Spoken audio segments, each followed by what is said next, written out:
Vamos a dar paso a la mesa redonda. El primer representante va a ser José Luis Penedo, Chief de Political Affairs de la European Union Aviation Safety Agency, más conocido como EASA. Sí, buenos días. Desde Bruselas, como se ha dicho en la presentación, soy jefe de Relaciones Institucionales de la Agencia Europea de Seguridad Aérea y estoy destinado en Bruselas. Me gustaría empezar por dar las gracias a la organización por habernos invitado. Esta es la primera participación de EASA en este foro y por habernos invitado a participar en este foro de tanta relevancia a nivel de la Unión Europea. Y además de ello, pues felicitar también de nuevo a la organización por su valentía y buen hacer para llevar a cabo este tan importante evento en una época de crisis sanitaria y financiera que está sufriendo el mundo entero.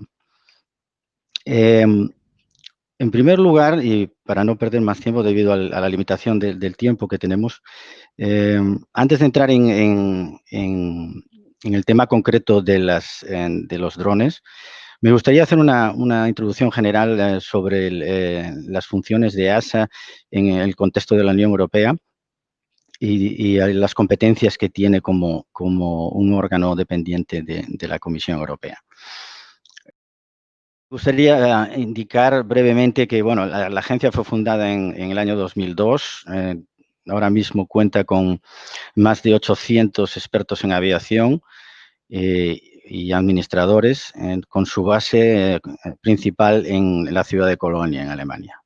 También tenemos una oficina una antena en Bruselas, como he dicho, donde estoy destinado para llevar todo tipo de relaciones institucionales con las instituciones europeas y con todos los representantes de la industria en la capital de Europa.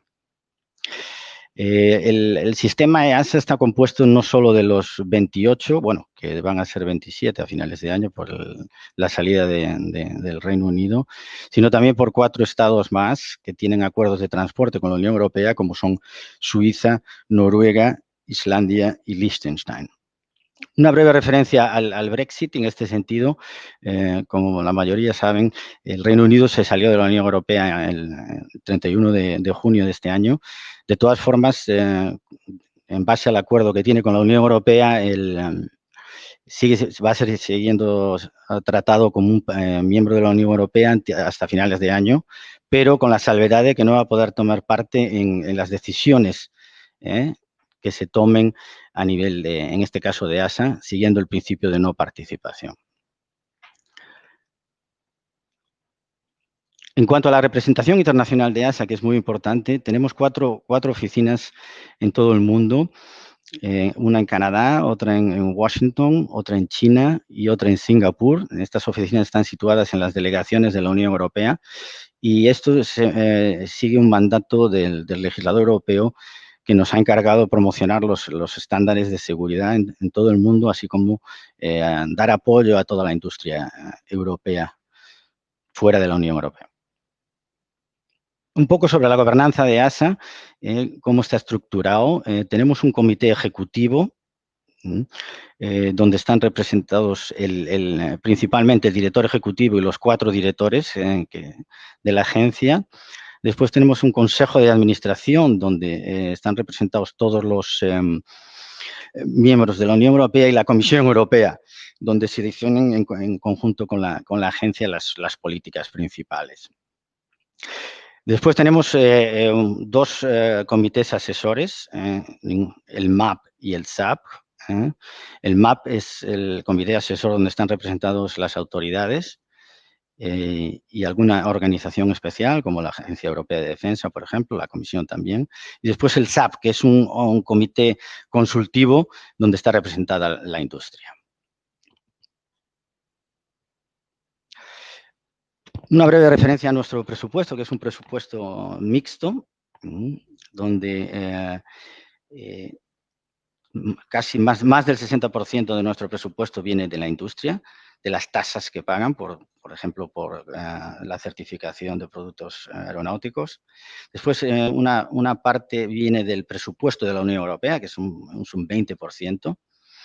Y otra parte también viene de los terceros países que forman parte del sistema EASA, como he dicho, un 1%. Y también recibimos fondos europeos de proyectos que financia la Unión Europea fuera de la Unión Europea y de que nosotros somos partícipes.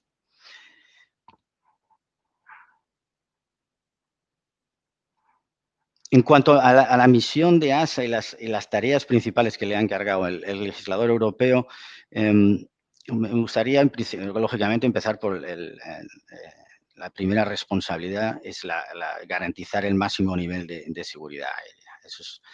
Eso es fundamental en nuestras prioridades, por supuesto, pero también tenemos otras competencias, como en el ámbito de la protección medioambiental. Tenemos que garantizar un sistema de certificación también único y de reconocimiento de certificados entre los Estados miembros. También nosotros mismos certificamos y aprobamos ciertos productos y organizaciones. Garantizamos, lógicamente, el buen funcionamiento del mercado interior en la Unión Europea. También hacemos un seguimiento de los Estados miembros y los apoyamos también para garantizar que haya una aplicación armonizada de lo que es la legislación europea.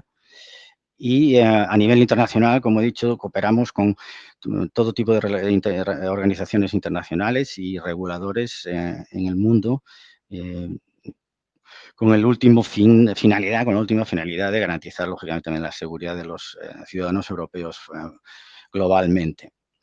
También, como había indicado anteriormente, tenemos una responsabilidad de promocionar los estándares europeos y apoyo a la industria europea fuera de la Unión Europea en mercados emergentes, como puede ser el de China, por ejemplo.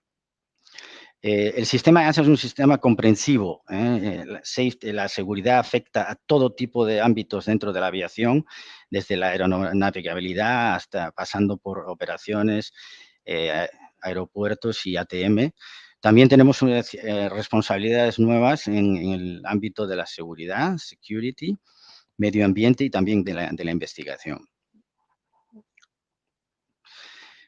También me gustaría hacer una breve referencia a cómo funciona el sistema de la Unión Europea. No solo es la Comisión o EASA que tiene la responsabilidad de desarrollar el sistema europeo normativo, sino también los Estados miembros tienen sus propias responsabilidades, lo que es un sistema de partenariado entre los Estados miembros, la agencia y lo que es la Unión Europea, la Comisión Europea principalmente.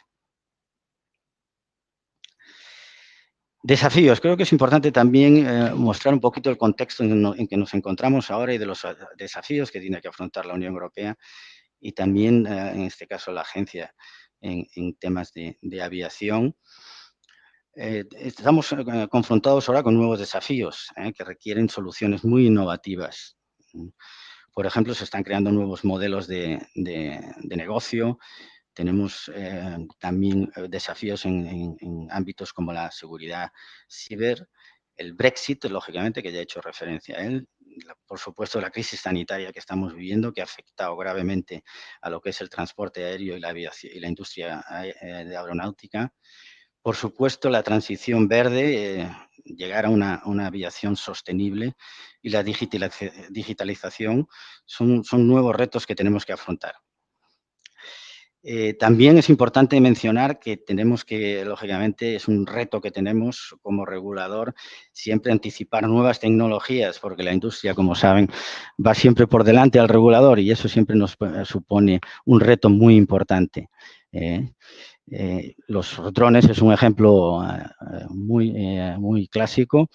También hay otras nuevas tecnologías en las que estamos invirtiendo mucho tiempo y colaborando con la industria, como la propulsión eléctrica, los combustibles sostenibles, el Big Data, etcétera. Y por último, también ASA ha recibido un mandato legal mucho más amplio del que tenía y eso sigue siendo un reto en ámbitos como el medio ambiente, la investigación y la seguridad, como me refería anteriormente. Y todo ello, que es importante mencionar, es que es un contexto, lógicamente, de recursos limitados, por todo lo que estamos viviendo, sobre todo últimamente, ¿no? Con esta crisis sanitaria. Ya entrando en lo que es la materia principal de este evento, quería presentarles en líneas generales lo que es la función de EASA dentro del ámbito de las aeronaves no tripuladas y las actividades e iniciativas legislativas y de policy que estamos desarrollando. La revolución a nivel europeo en el tema de aeronaves no tripuladas llegó en el 2018 con la adopción del nuevo reglamento marco y base de EASA, donde la competencia de la Unión Europea y en particular de EASA se extiende a todo tipo de aeronaves no tripuladas. Anteriormente simplemente EASA tenía una competencia de certificación y regulación de drones de más de 150 kilogramos. Ahora la competencia es completa sobre todo tipo de drones y sus operaciones. Las funciones de EASA son principalmente pues, llevar a cabo las competencias y tareas de los Estados miembros en temas de diseño, donde se ha requerido un certificado tipo, desarrollar la normativa para la Comisión Europea y también hacer un seguimiento del cumplimiento de la normativa europea por las autoridades nacionales. Los Estados miembros, como he dicho antes, en este sistema de partenariado, también tienen una responsabilidad, que es, lógicamente, también emitir certificados, por ejemplo, de aeronavegabilidad para lo que sea los drones individuales, ¿no? Lo que es el dron en sí. Y todo ello en cumplimiento de la normativa y de los certificados emitidos por EASA. La competencia es, en principio, solamente el uso civil de drones, pero existe en la nueva regulación una posibilidad de que aquellos drones utilizados para servicios de Estado, tareas militares de contra incendios, de guardacosta y de otras tareas de Estado también puedan ser transferidos al sistema EASA, si así lo desean los Estados miembros. El marco regulatorio, EASA ha invertido mucho trabajo en intentar, lógicamente, una vez recibidas las competencias del 2018, llevar adelante lo que es la regulación de desarrollo del reglamento marco. Dos reglamentos ya de desarrollo fueron adoptados, como es el reglamento 947, que un reglamento de ejecución en este caso, que lo que aborda es las normas y los procesos para la operación de las aeronaves no tripuladas y también el registro de los operadores. Otro reglamento de desarrollo, esta vez un reglamento delegado, el 945, donde se establecen las normas generales y los requisitos técnicos de diseño, producción y mantenimiento de drones. Y también este reglamento se ocupa también de los operadores de terceros países. El enfoque que se ha seguido con la nueva regulación ha determinado el establecimiento también de 3 categorías de operaciones de drones. Los principios que ha seguido esta nueva normativa, lógicamente, difieren de lo que es el clásico sistema de certificación de aeronaves tripuladas. Se ha seguido un sistema que se concentra más bien en lo que es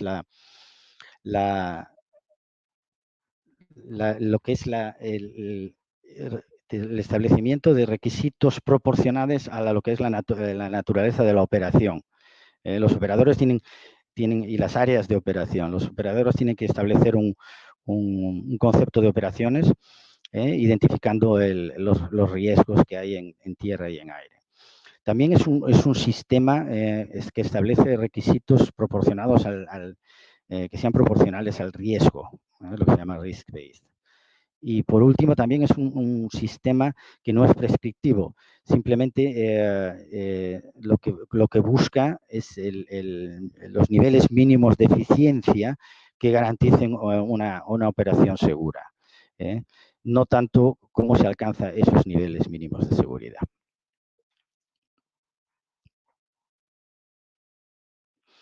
Voy a entrar un poquito ahora en el tema de las categorías que se han definido y los diferentes requisitos legales que se aplica a cada una de ellas.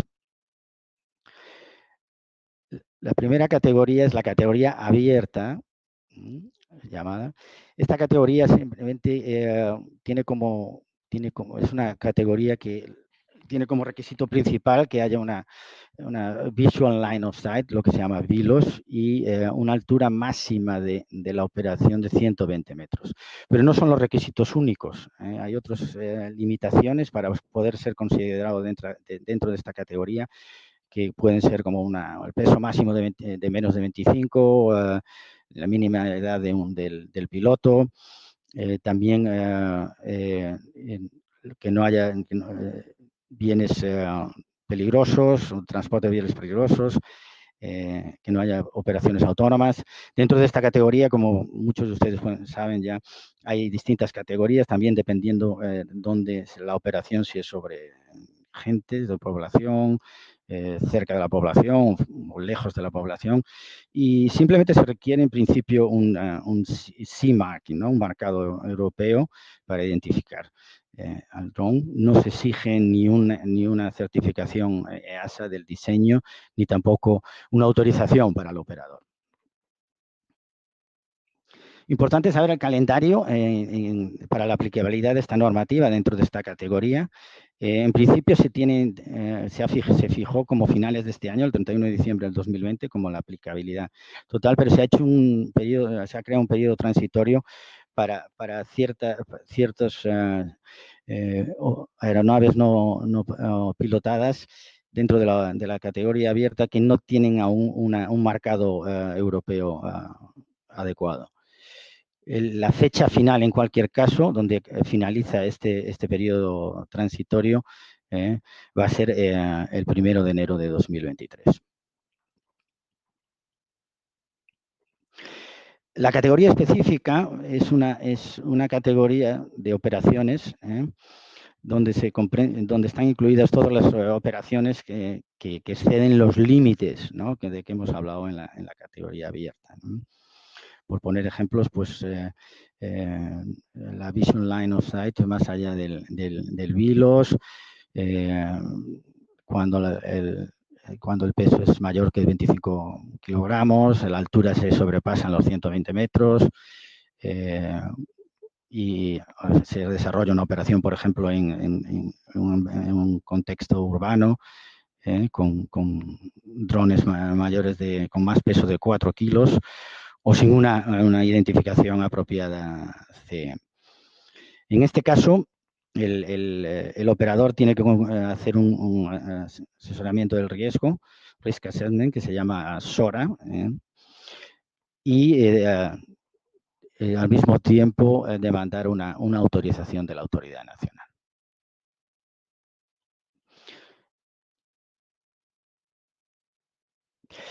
En cuanto al calendario para esta categoría específica que nos hemos propuesto, es de nuevo la aplicabilidad sería a finales de este año, el 31 de diciembre.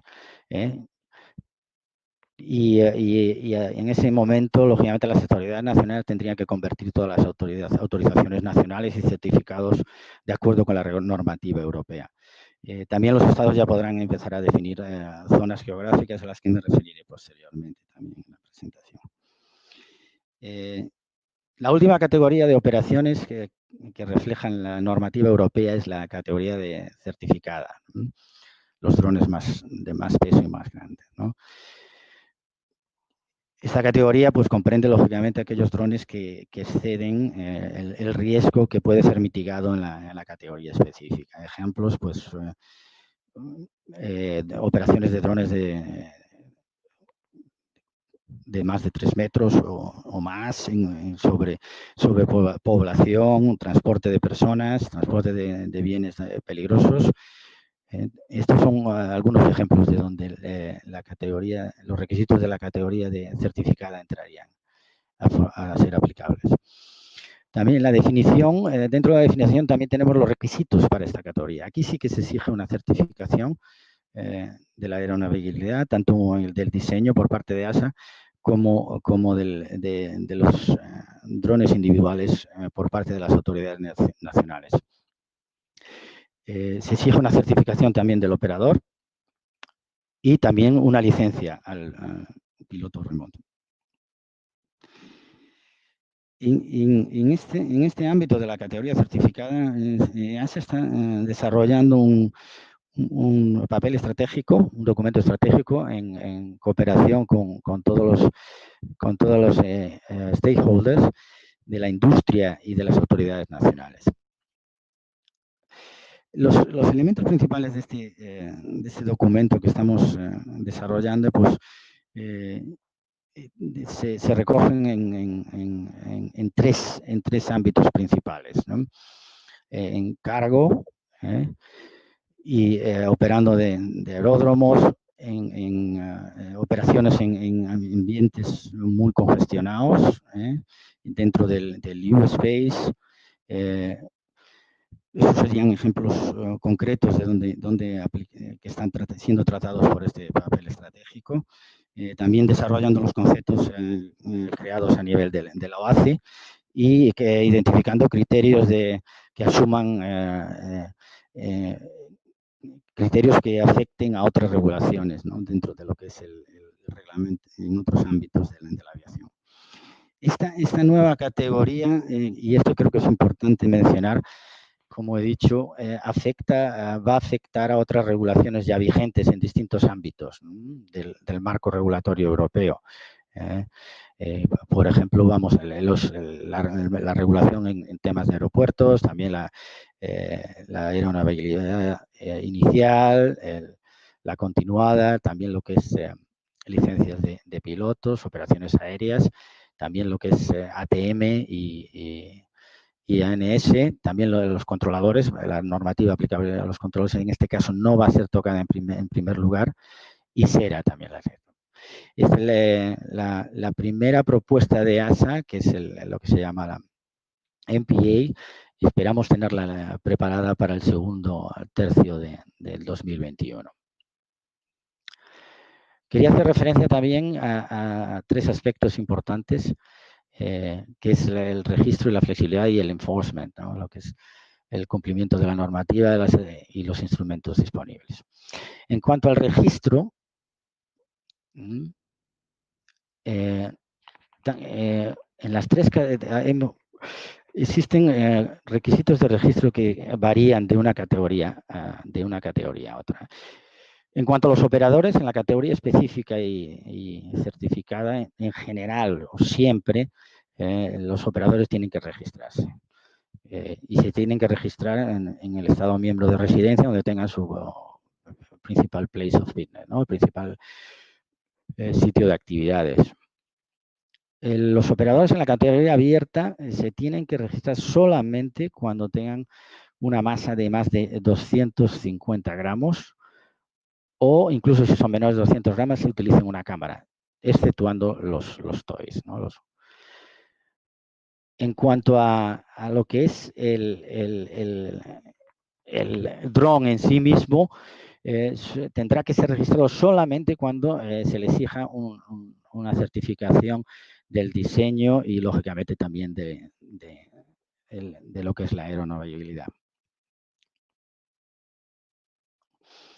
Se establecen también ciertos requisitos y normativa que permitan a los Estados miembros establecer unas zonas geográficas de seguridad. Eso es importante también saberlo, porque la autoridad nacional tiene cierta flexibilidad en establecer esta normativa, y además tiene una cierta competencia porque son, lógicamente, los Estados miembros y la autoridad es la que mejor conoce el terreno en este caso. Aquí se establecen requisitos que impiden lo que es la operación del dron en ciertas zonas y se exige también que el propio dron disponga de una funcionalidad de geolocalización que sirva de apoyo al piloto remoto para saber dónde está el dron, Lógicamente, el mismo dron tiene que tener unos requisitos de identificación y también de producción en el mismo. Importantes, lógicamente, para las autoridades nacionales también, que tienen una responsabilidad muy importante en la aplicación de la normativa europea, es, lógicamente, los instrumentos de que disponen para que se cumpla la normativa europea. Importante es mencionar lo que se ha creado es una base de datos para el registro de los operadores y también de los drones en el caso de que sean certificados. Estas bases de datos, el futuro será una base de datos, un repositorio que se va a crear en EASA, pero bueno, estamos ahora hablando de un periodo de 2 a 3 años de transitorio hasta que EASA pueda tener físicamente ese repositorio y gestionarlo desde Colonia. Por el momento lo que hay es una interoperabilidad entre las bases de datos de todos los Estados miembros, donde se registran los operadores y algunos drones. La interoperabilidad y en tiempo real la garantiza, la coordina EASA entre los distintos datos de bases que disponen los Estados miembros. También importante para garantizar el cumplimiento de la normativa son los sistemas de que dispone el dron que emiten, lógicamente, información muy importante para las autoridades nacionales competentes en asegurar lo que es el cumplimiento de la norma, ¿no? El número de registro, dónde está situado, y toda esta información el propio dron la puede suministrar a las autoridades nacionales. Y, lógicamente, todo lo que sea el registro y la marca que lleva el propio dron, también que es importante y sirve de base para identificar al operador y, lógicamente, el sitio de la operación, el lugar de la operación. U-Space, importante este tema que ya se está ahora desarrollando.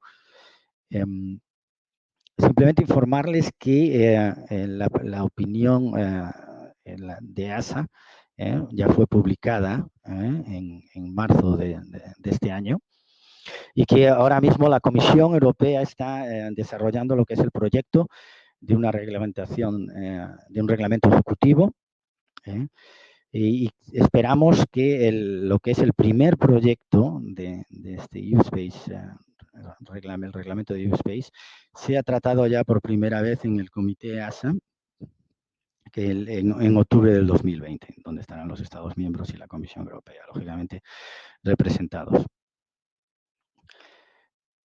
Una visión un poquito general de los principios que van a regir este reglamento.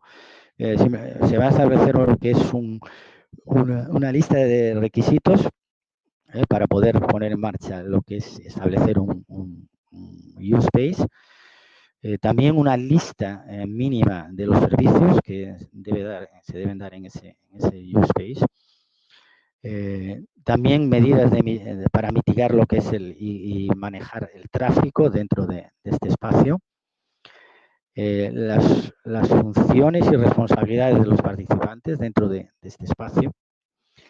También se va a intentar garantizar, facilitar la competitividad de los servicios. Y los Estados miembros van a designar también van a tener la responsabilidad de designar estos espacios. También se va a tratar el tema de la segregación del tráfico y los operadores tendrán también que contratar servicios a los proveedores de servicios dentro del espacio. Se va a crear un esquema de certificación también de los proveedores de servicios y también se va a introducir alguna referencia al intercambio de información entre lo que es las aeronaves tripuladas y los proveedores de servicios dentro de este espacio.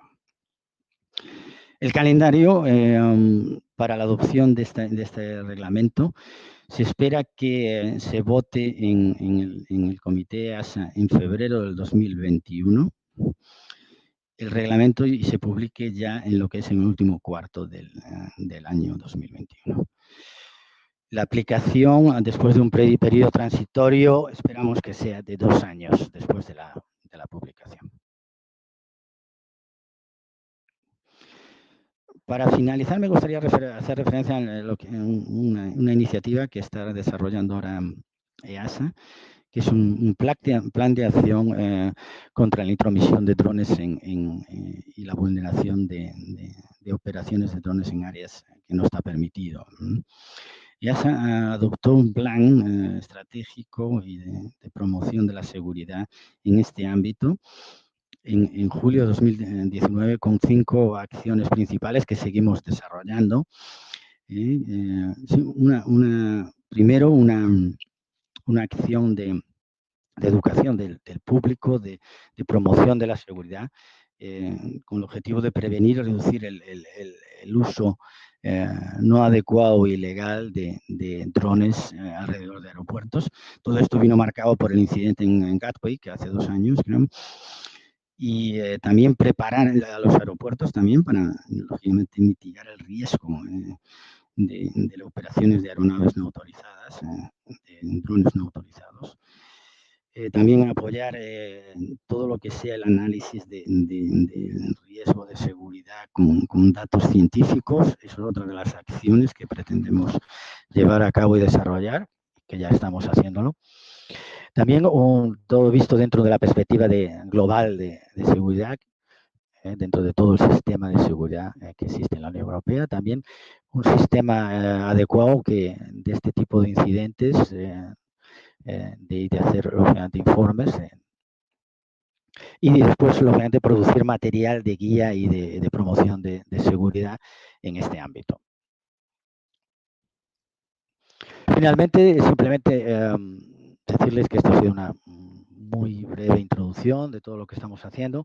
Más información tienen en nuestra página web, aquí la tienen, y les invito a visitarla, donde tienen lógicamente algunos documentos que facilitarían el seguimiento de la normativa y la interpretación y el entendimiento de todo lo que está llevando a cabo, todas sus actividades, nuevos proyectos y nuevas propuestas legislativas. También les invito a utilizar nuestro correo electrónico, buzón de correo oficial, donde ahí pueden remitir todas las preguntas que consideren oportunas en este ámbito y de aplicación de la normativa europea. Y sin más, agradezco la atención que me han prestado y bueno, felicitar de nuevo a la organización. Ha sido un placer estar con ustedes y espero que sea la primera, pero no la última vez. Gracias. Muy bien, muchísimas gracias, José Luis Penedo, de EASA. Vamos a pasar al siguiente ponente, Andrés López Morales, jefe de la Oficina de Desarrollo Regulatorio de la Dirección General de Aviación Civil. Simplemente recordar a todos los espectadores que tenéis a vuestra disposición un formulario para poder hacer llegar vuestras preguntas a todos los ponentes, pero en este caso, en esta sesión, las preguntas se contestarán a posteriori por parte de los ponentes por motivos de agenda y las colgaremos en nuestra página web. Sin más, por favor, Andrés, adelante. Daros los buenos días a todos a este panel sobre regulación. Sí que me gustaría agradecer a Isabel por la invitación y darle la enhorabuena porque estamos en un tiempo muy complicado y ha liderado su iniciativa de Expodrónica Virtual que tan útil es pues, para dar difusión a este sector que, como sabéis, pues desde siempre que he hablado en este foro es uno de los aspectos que yo considero muy importante, la difusión del sector. Es un placer también participar en la mesa con José Luis Penedo de EASA, que ha hecho una presentación formidable, muy exhaustiva, más allá de los detalles muy técnicos de la propia normativa. Y también Juanjo, que como sabéis es un súper experto en la materia y está trabajando mucho por el sector. Yo voy a hacer una presentación breve porque Juan José va a entrar en el detalle de la nueva regulación que ahora os avanzaré. Y mi presentación va a tener esta estructura. En primer lugar, hablaré de las cifras macro del sector. La evolución regulatoria, porque yo creo que es importante poner en perspectiva, yo sé que es un sector súper vivo, que crece muy rápido, pero también muy joven y en muy poco tiempo, pues yo creo que se ha evolucionado mucho, inicialmente por los estados, luego con la asunción de competencias, con la extensión de competencias por parte de ASA y también de los estados para desarrollar o para materializar la normativa. Solo me referiré en cuanto al marco EASA a sus principios rectores y el calendario, pero básicamente lo ha explicado José Luis.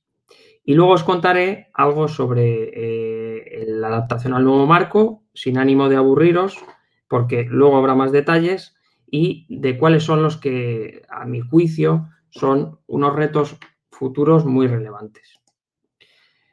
En cuanto a las cifras del sector, pues como vosotros, como en general conocéis, el sector, a pesar de ser muy joven, ha crecido mucho durante no demasiados años. Si recordamos, y ahora lo veremos en siguientes diapositivas, pues nuestra andadura en España comenzó allá por el 2014, hace menos de 6 años completos, ¿verdad?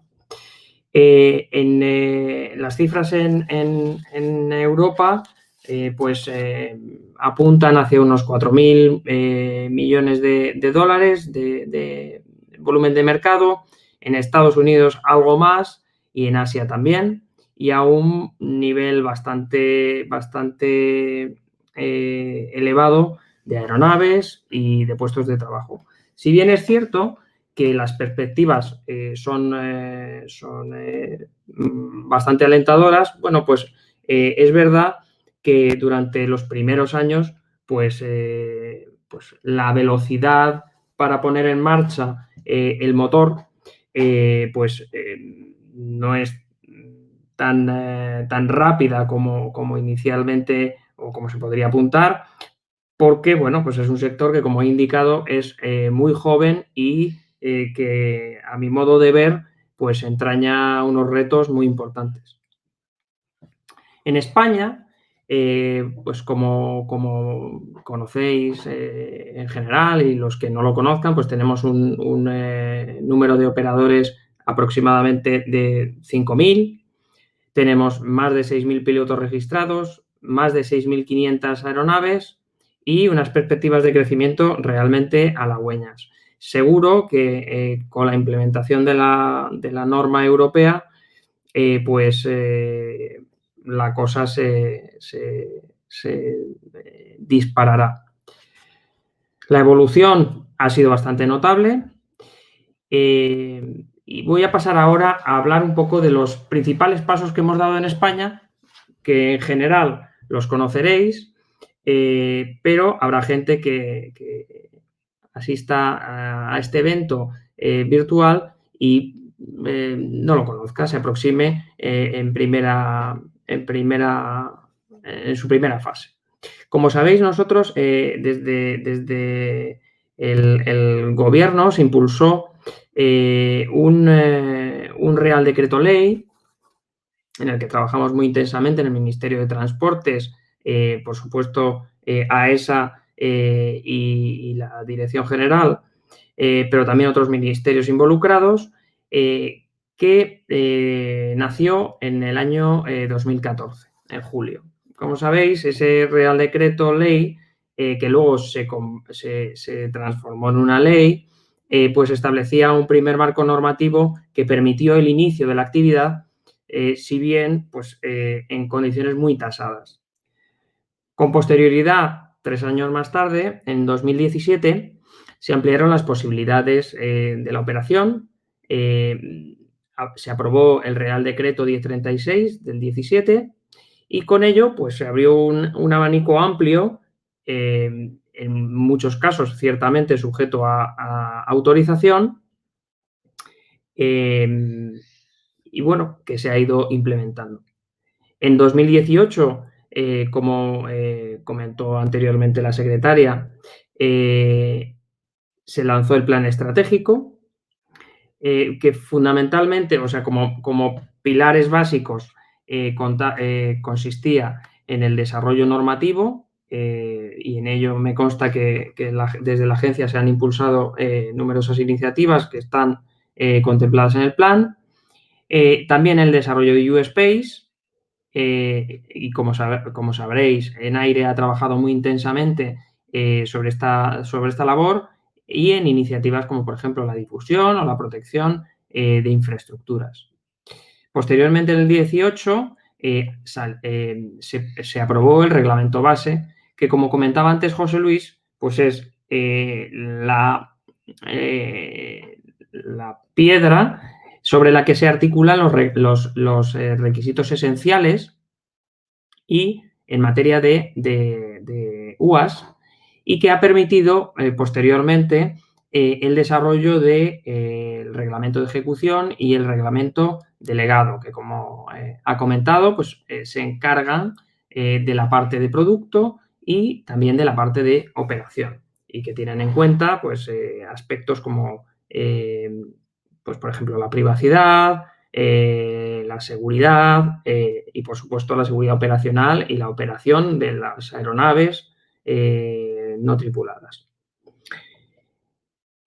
En el año pasado se aprobaron los reglamentos de ejecución y delegado, y estamos en este año, como ha comentado José Luis, trabajando en el desarrollo del reglamento U-Space, en un Real Decreto de adaptación del marco establecido en los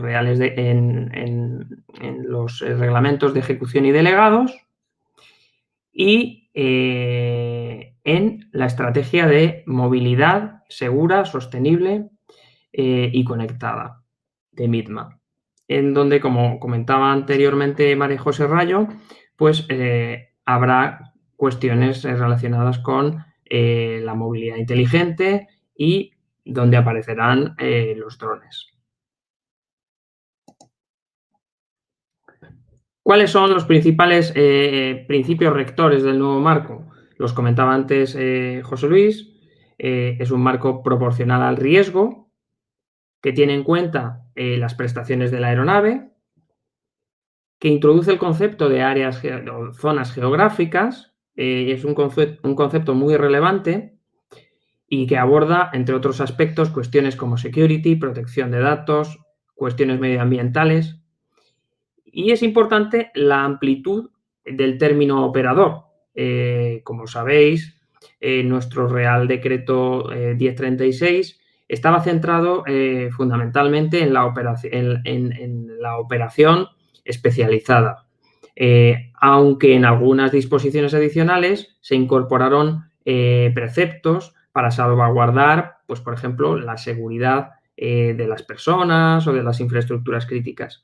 Actualmente, con la ampliación de competencias a EASA y con el nuevo marco, pues ese concepto operador se abre y pues digamos que aplica, salvo por cuestiones de dimensión, pues a la mayoría o a la mayor parte de las personas que utilicen y, por supuesto, empresas UAS. Además, y esto no lo he puesto en la presentación, pues del concepto RPAS que nosotros teníamos en el Real Decreto, pues se hace una extensión a las aeronaves no tripuladas en stricto sensu, que se incorporó recientemente ese concepto para que nosotros pudiésemos desarrollar el marco normativo. Se incorporó a través de una modificación en la Ley de Navegación Aérea como definición, una modificación en la definición del concepto de aeronave en nuestro marco jurídico, y de esa forma podemos regular. En cuanto al calendario del marco regulatorio europeo, pues sabéis que tras su aprobación se estableció un año para la aplicación de la norma zonas geográficas y registro de operadores, que por cuestiones COVID tuvo una extensión en el acto de ejecución, en el 1947, hasta diciembre. Posteriormente, 2 años después, tendría que haber una conversión y adaptación de autorizaciones, declaraciones y certificados, y al tercer año tenemos toda la cuestión del marcado CE de esas plataformas, de la necesidad de que tengan marcado CE y aspectos relacionados con autorizaciones de clubes, asociaciones y asociaciones de aeromodelismo. Como os he comentado, este año estamos en la fase de elaborar una normativa que adapte aquellas cuestiones que no están taxativamente establecidas en el reglamento, en la regulación EASA, y que son potestativas del Estado. Entre las cuestiones más importantes, pues está el establecimiento o cuestiones sobre las que hay que definir algunas reglas, el establecimiento de zonas geográficas, edades y categorías, cuestiones sobre seguros, cuestiones sobre registro y la declaración de operadores, formación, sobre el marcado CE. Entonces, en lo que estamos ahora es la agencia ha elaborado, como no sé si sabéis, pero entre sus competencias establecidas en la Ley de Seguridad Aérea, pues está elaborar iniciativas regulatorias en materia de su ámbito de competencia. Bueno, pues en este ámbito ha elaborado una iniciativa en la que hemos estado trabajando conjuntamente y próximamente esa iniciativa, que se articula a través de un Real Decreto, se someterá a audiencia. Y en ese sentido os invito a que hagáis aportaciones. Finalizo, para no aburriros demasiado, con cuáles son los retos que yo entiendo que van a ser mollares durante los próximos años y básicamente que apuntaba José Luis. A mi juicio, una cuestión muy relevante va a ser la implantación y la armonización a nivel europeo de la normativa.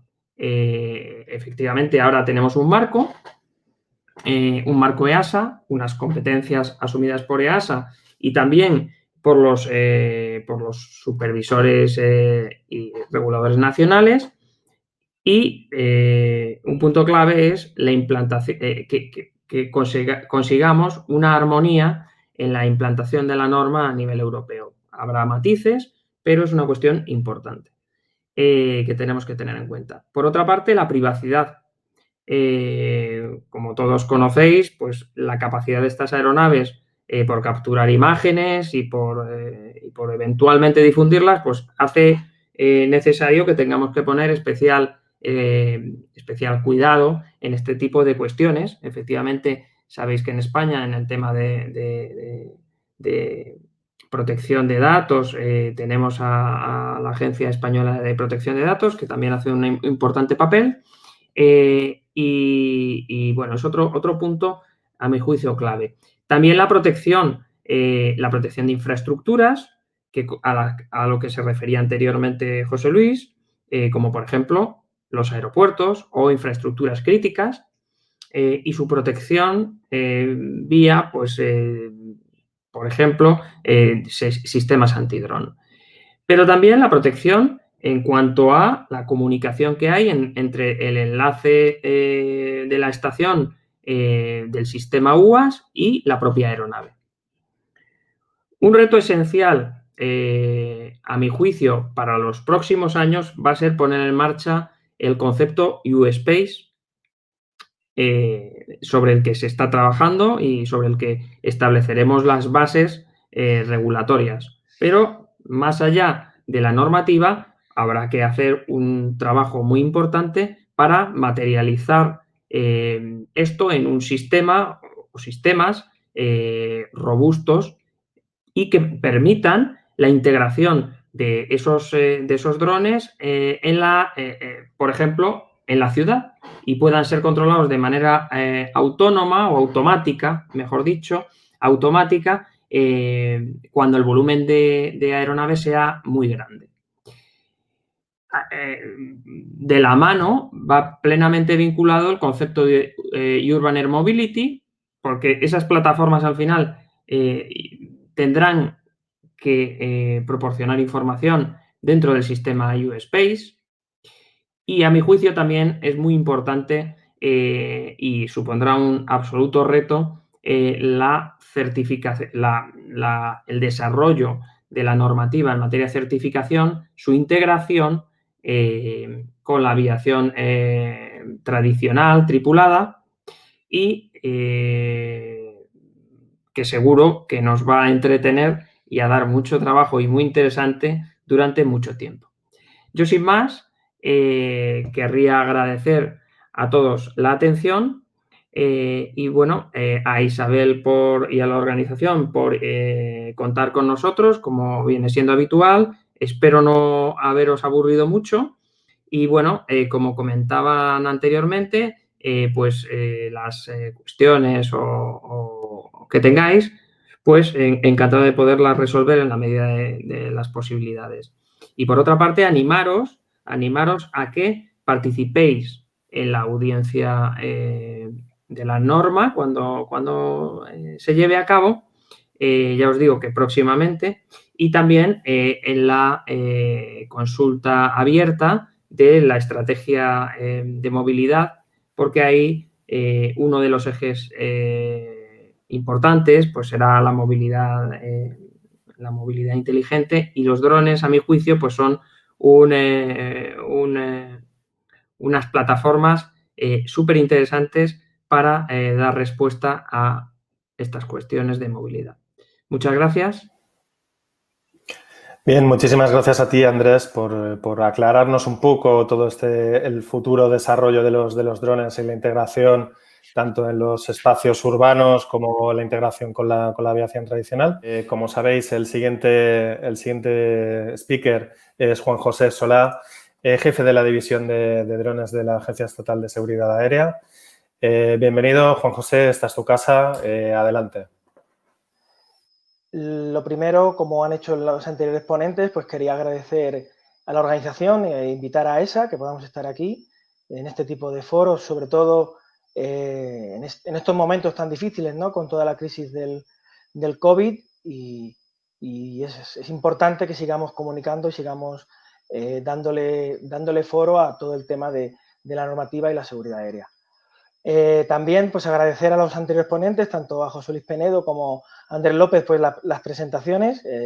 Me han hecho parte del trabajo, así que creo que ahora va a ser un poquito más sencillo contar muy brevemente lo que quiero exponer en esta charla, que tan solo durará unos minutos, pero bueno, en cualquier caso sabéis que tenéis a vuestra disposición tanto nuestro buzón como nuestro teléfono para contactar y profundizar en cualquier duda que sea un poco más específica.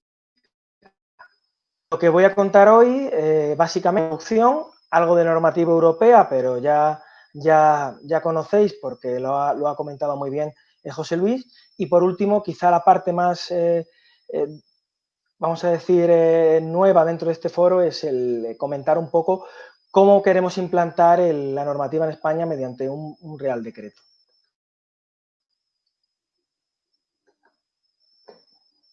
De alguna forma, aunque lo han comentado anteriormente, vamos a decir, el calendario, ¿no? y de dónde venimos y a dónde vamos, pues es el que veis en la pantalla. Hay una serie de normativas nacionales, no solamente en España, sino en otros países de la Unión Europea, que, bueno, digamos desde el punto de vista restrictivas, de limitaciones operacionales, que van evolucionando. En España tenemos una original de 2014, la ley de 2014, después hubo un Real Decreto que salió a final de 2017, pero bien es cierto que se aprueba, como dijimos, en 2019, una normativa europea que va a dar un marco comunitario a todos los estados de la Unión sobre el ámbito de las aeronaves no tripuladas y que precisamente tras vamos a decir, una demora de 6 meses, tendrá su puesta en marcha 31 de diciembre de este año, es decir, ya para 2021. Y que tendrá un transitorio que concluirá también 3 años más tarde, de forma que concluirá en 2023. Bueno, ¿cómo se plantea el proyecto de implantar una norma europea en el ámbito nacional? Lo primero es una norma que toma forma a través de 2 reglamentos, por lo tanto, la aplicación es directa, no necesita transposición normativa, pero sí que hay algunos aspectos que los Estados tienen que implantar y tienen soberanía para ello. Son aspectos que pueden ser administrativos, pero también hacen alusión a otros temas muy importantes, como puede ser aquellas aeronaves que no se rijan por el marco EASA, y también otros temas muy importantes, como pueden ser las zonas geográficas que se comentaron anteriormente. Por tanto, la norma nacional hay que redefinirla prácticamente entera porque no estaba pensada para el marco europeo. También el contenido de la norma europea es importante decir que surge de la experiencia de todos los estados, de su recorrido tanto de la industria como de los reguladores y supervisores. Por tanto, es una norma que se entiende viene a mejorar lo que había en general. Para ello se ha hecho una coordinación tanto a nivel de EASA como a nivel nacional para primero generar esa norma europea y luego ver cómo puede ser esa norma a nivel nacional, y no solamente ha sido una coordinación a nivel de otros ministerios, sino también pues, con otros agentes y otras administraciones, incluso la industria, ¿no? No podemos dejar de lado la situación del COVID. Esto nos ha introducido una moratoria de 6 meses desde la supuesta fecha de aplicación de la norma europea. Y también un dato importante, el decreto ley de 26/2020, en el que se especifica una serie de medidas para la activación de la economía, y ahí es donde se modifica la definición que hasta ahora venís quizá oyendo de RPAs a UAs, para introducir el concepto de operación autónoma.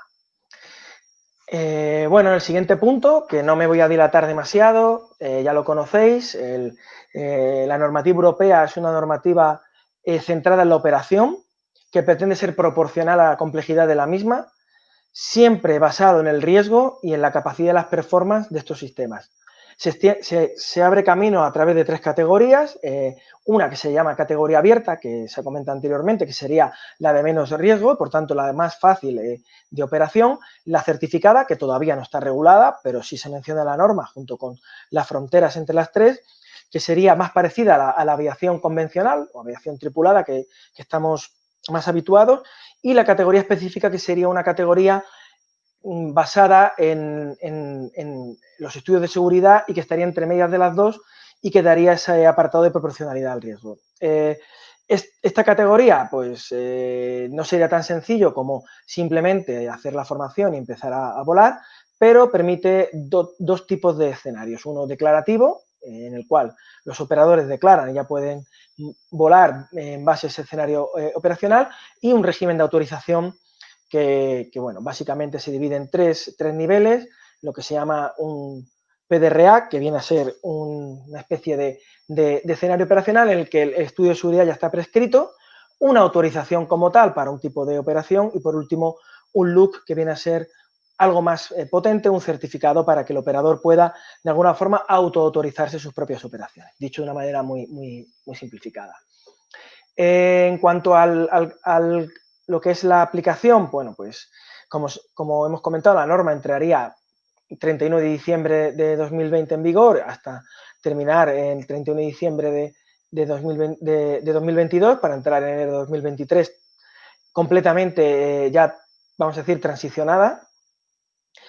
Las zonas geográficas, es decir, ese mapa digital donde se dice dónde y no se puede volar, en qué condiciones, pues aunque realmente ya existe uno, pero vamos a decir, el plazo que hay para tenerlo sería en enero de 2022, aunque la idea es mejorar el actual, por supuesto.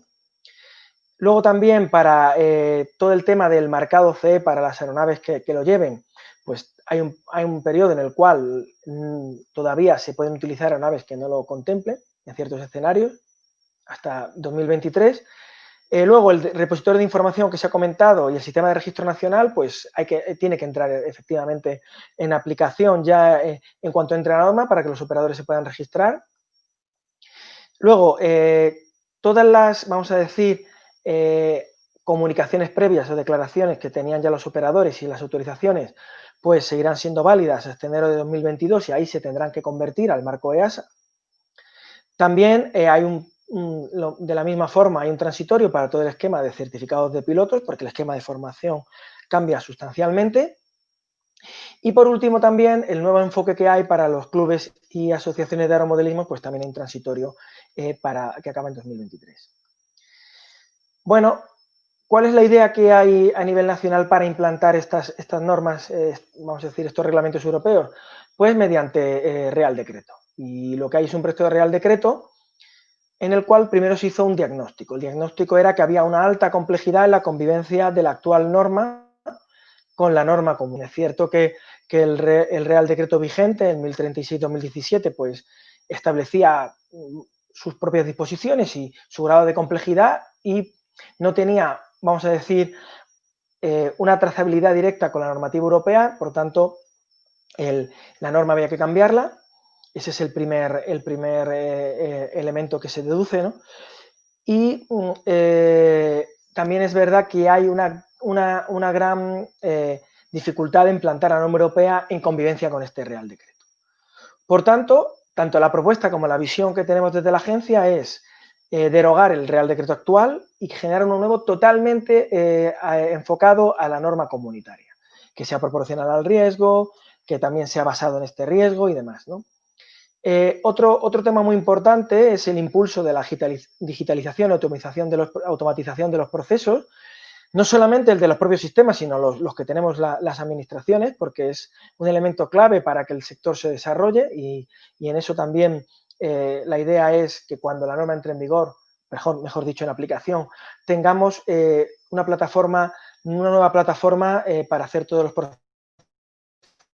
procesos en nuestra sede de tele. Luego, que hemos descubierto en España, sino que es muy importante flexibilizar los requisitos, ser muy proporcionales al tipo de operación para facilitar la operación y hay que armonizarlo, hay que hacer un trabajo para armonizar estos requisitos en el ámbito en el seno de la Unión Europea.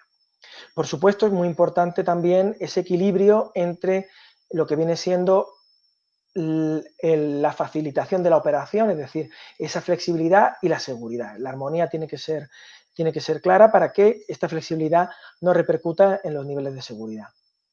Y por último, es muy importante y cada vez más la coordinación y cooperación, vamos a decir, con varios agentes, instituciones, organizaciones, y como digo, no solamente es una cuestión de coordinar con la industria, sino también, por supuesto, con otras administraciones, porque los drones están aquí para quedarse y, por supuesto, pues sobre todo la administración local y autonómica tiene un papel muy relevante y tiene mucho que decir en cómo quiere que estos drones de alguna forma convivan con la sociedad, ¿no? Pues mi exposición va a acabar tratando las principales novedades, los voy a hacer de manera muy sencilla, de una manera muy clara. Por supuesto, como digo, tenemos documentación en la web para precisar más algunos ámbitos y iremos publicando conforme avance el tiempo pues, aspectos más. Bueno, pues estos son los temas que voy a comentar, pues el cambio de la ley de navegación aérea, la consulta pública que hubo, lo que son las zonas geográficas y reglas del aire, los requisitos de los propios operadores, la identificación, formación de pilotos y aeromodelismo. Bueno, esto simplemente hubo que hacer un desarrollo normativo para cambiar la ley actual de navegación aérea y simplemente incluir dos temas. Por un lado, que ahora se permiten lo que son las operaciones autónomas, es decir, sin la intervención del piloto, y por otro lado, incluir los recreativos o los vuelos que no sean puramente profesionales en el marco normativo, porque la norma europea no hace distinción de qué operación se hace, sino simplemente del riesgo.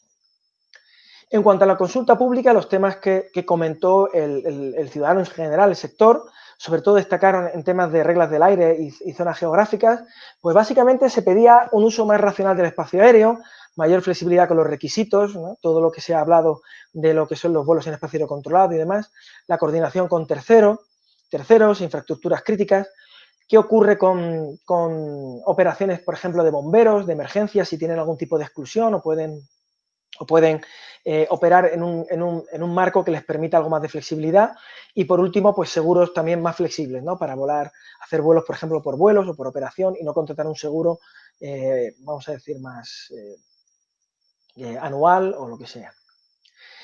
El Real Decreto se va a estructurar, o la idea es que se estructure en 6 capítulos, unas disposiciones generales, luego se hablará de las actividades no EASA, exclusiones, sobre todo si hablamos, por lo que hemos dicho, policías o equipos de emergencia. Luego, para regular lo que quede de la parte EASA como tal, una parte importante para el nuevo esquema de formación, el capítulo 5 hablará de estas zonas geográficas y del uso del espacio aéreo, y por último, unas disposiciones administrativas como no puede ser de otra manera. Y luego habrá disposiciones adicionales, transitorias, derogatorias y finales, en las que también se perfila un poquito la normativa de exhibiciones aéreas. Bueno, en cuanto a las zonas geográficas, básicamente los estados podrán definir zonas en las que se podrá prohibir la operación de UAS o imponer condiciones particulares o pedir una autorización. El esquema que vamos a seguir es hacer unas zonas generales, sencillas de entender, que se dibujen en un mapa digital y con tiempo trabajar con las autoridades competentes para particularizarlas en zonas más específicas. Bueno, pues corresponde a los ministerios de Transportes y Defensa, pues lo que es la estructuración del espacio aéreo, pero la idea es que los agentes que hay implicados, el sector en general, pues podamos ir dando esos parámetros para que las zonas geográficas o donde se pueda o no volar se vaya dando forma de manera que sea más útil para la sociedad. Importante, quizá lo hemos comentado en algún foro, pero alguno no lo habrá todavía oído. Una de las cosas clave para estas zonas geográficas generales es que en espacio aerocontrolado y hasta 60 metros de altura y fuera de lo que son los entornos de los aeropuertos o helipuertos, pues se pretende que no haya exigencias de requisitos, vamos a decir, más restrictivos, como una autorización expresa de AESA o un plan de vuelo, etcétera. Si es verdad que si se supera esa altura de vuelo o bueno, se vuela en la categoría específica, pues sí tendrá que haber una coordinación del estudio de seguridad y todo eso, pero vamos a decir que para vuelos de menos riesgos, en entornos que no sean aeroportuarios, pues se permite una zona como una capa en la cual pues la operación es mucho más fácil de realizar. Luego, las distancias aeródromos, ahora comentaré un ejemplo, se van a reducir significativamente y aún estamos trabajando en ello porque a partir de nuestra propuesta, pues tanto los gestores aeroportuarios como los proveedores de servicio, incluso la propia industria, pues ha visto que hay una posibilidad de mejora, de optimización, y ahora comentaré algún ejemplo. Y bueno, los vuelos que sean más a la línea de vista, eso sí que requerirán pues ese estudio de seguridad coordinado. Un ejemplo es, los que estéis un poco más relacionados a la operación, conoceréis que cuando se vuela, pues ahora mismo había una distancia de 8 kilómetros en la cual había que coordinar con esa instalación aeroportuaria. Pongo el ejemplo de un helipuerto de uso restringido, un helipuerto pequeñito, los 8 kilómetros se vio que quizá era demasiado restrictivo y tras un análisis y un estudio coordinado también con, como he dicho, con gestores aeroportuarios y demás, pues se vio que esa distancia se podía reducir significativamente, ¿no? 2,5 kilómetros con una limitación en la altura y hasta, o sea, limitado en la altura y hasta 3 kilómetros con una altura de 90 metros. Esto cambia sustancialmente las operaciones, zonas como Madrid o Barcelona, por ejemplo, ¿no? Por poner zonas que tienen muchos puertos, pues operación para ver las aproximaciones y salidas de estas aeronaves y ver qué se consideraba seguro.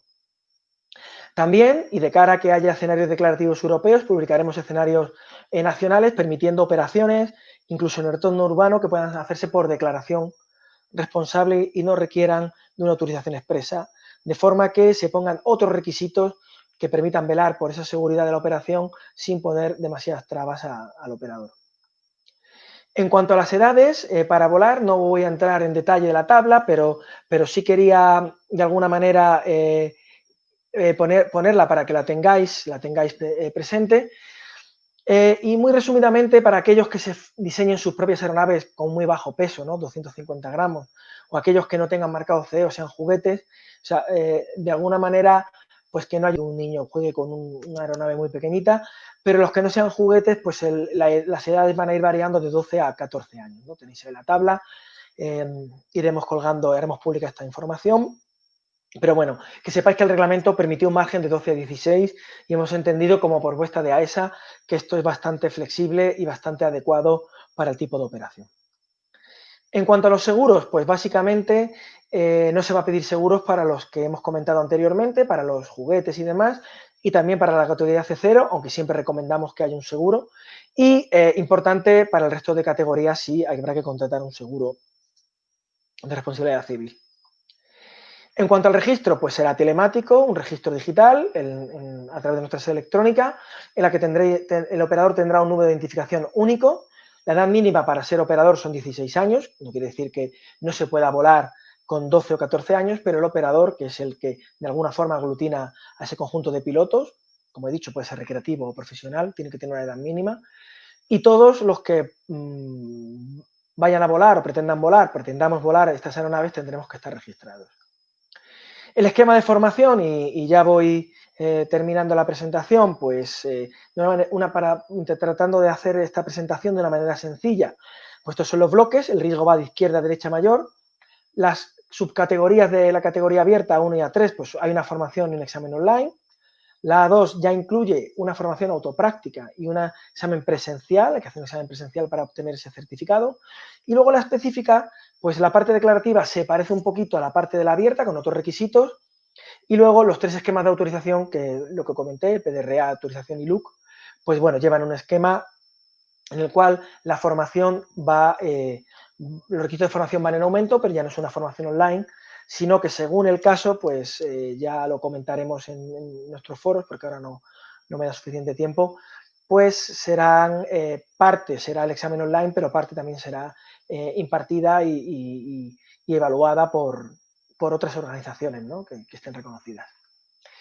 En cuanto al aeromodelismo, muy brevemente, simplemente comentar que es una práctica que, como todos sabéis, lleva muchos años en España, en otras partes de Europa, que no ha generado incidentes o incidentes significativos de la seguridad, es una práctica que todos respetamos, y la norma no pretende para nada regularla, simplemente ver esos aspectos de seguridad aérea o que tengan relación con posibles interacciones con terceros, pues que están aquí. Entonces, ¿qué se permite? Bueno, pues el aeromodelismo puede desenvolverse de manera libre, ¿no? En la categoría abierta, si cumple los requisitos. Existe esa posibilidad de que si el riesgo de la operación es muy alto o es más alto, que obtenga ese club o asociación una autorización por parte de la autoridad de AESA para hacer sus operaciones, no es autorizar operador por operador, ni campo de aeromodelismo, por ejemplo, es autorizar a esa asociación para que tenga un marco en el que poder trabajar y de manera más o menos libre pueda seguir realizando su actividad, pero lo digo, solamente para aquellos de más riesgo. Y también la norma permite otra tercera posibilidad, que es generar una zona geográfica para esa actividad. Eso también es una salida bastante flexible. Y bueno, había muchos otros aspectos que comentar. De nuevo, dar las gracias a la organización y a mis compañeros por la exposición. Y como siempre decimos que la seguridad es lo primero y entendemos que el sector se tiene que desarrollar, pero siempre tenemos que ir de la mano de la seguridad para que este desarrollo sea real y tenga un recorrido. Y bueno, y nada más, gracias de nuevo y quedamos a vuestra disposición. Muy bien, muchísimas gracias, Juan José. Un placer escucharte, tanto a ti como a los otros dos ponentes. Nos habéis brindado un poquito de luz sobre todo el tema de la nueva normativa.